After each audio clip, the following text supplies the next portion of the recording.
maansay haweeyey hagbad ee babixiyay hindisaha kalkaalaay horaadaydii liicday xilligan hal ii harintaan hiil ka raadshay markaan kugu hadaaqa halakadu idaysay kaalayo heer qabo imbiriirsi liita heemaar abuuro haydaaradan qaba halisteen isgooyo tala iga habowda mar un dooq hameena leh hogaankii u dhiibtee hadafkaygii gaasire ayaa haatan igu yiri ka haahuur hogaamiye anqalo asbaanan haamaha u fuushaday inaan heeri kaga rogo meelan kala horeyn iyo aan hayb qabiil jirin hindisii xumaadaha hogaankayga leexsho sotan halkii mar walba waan isu nimaano aan ka tashano sidaan uga bixi lahayn arrimahan taagan iyo qabyaaladan haddana waynu baxnaa cycle baan soo wareegnaa waan ku soo noqonaa meeshii ujeedadu ma baahan ba inaan ka baxno guddiga aan dirno inaanu ka baxna qabyaalada aan ugu tala galnay waa guddi raba in qabyaalada lagu jiro waayo noloshooda ku xiran waa inay dhahaan warba haysiin waxaan soo aragnay ma ogtiin oo maxaa jira wuxuu ku leeyahay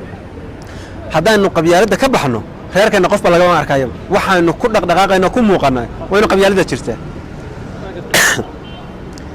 miyaan loo hadoodilan dadku inuu hal qura yahay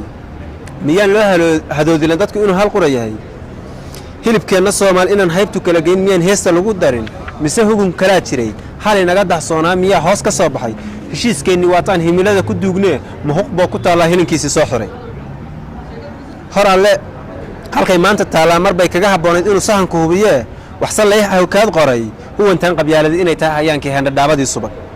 waxa leeyahay waawiray hoosiisyo sagaloo habqankan u soo galay hantaaqan ka maado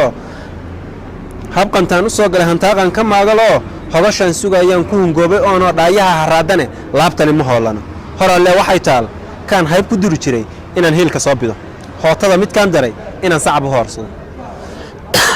waa hadhiinadayda laba hoy wadaagtaan ka heshaa midkii wacan hadal xiisa loo qabo gadaal looma hubtee waxa leen in lagu yiri wallahi ka halama sug hawraar su'aal iyo hal waxa dad dhihi kara ninkii waa dhawbiye ma horjoogo qoys ba hooyada ha noqotee habi kara dadweyne hubihii qarsoona ayaa hinta marayo tala way halowdo isku waayay hiiliyo hor ruux ku idashay iyo hanbe haduu yiri hinsada ayaa yimid nin hunguri ku doonaa inuu hanka ku jaro maanta waxa soo baxay nin raba inuu ku iibsado oo kugu dilo qabyaalada hadda wuxuu isleeyahay dantaada waxaad ku gaari kartaa markaad hebel isdhaafiso iska hor wareejiso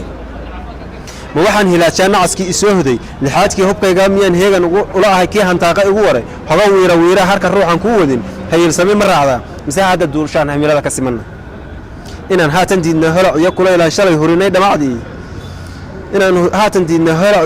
shalay hurinay dhamacdii ma habsami u socod baa haraagaaga ii dhiib baritan ay hoos arag nin qabyaalad lagu habay had muhoy ku wada furi laba hiif ku kala maqan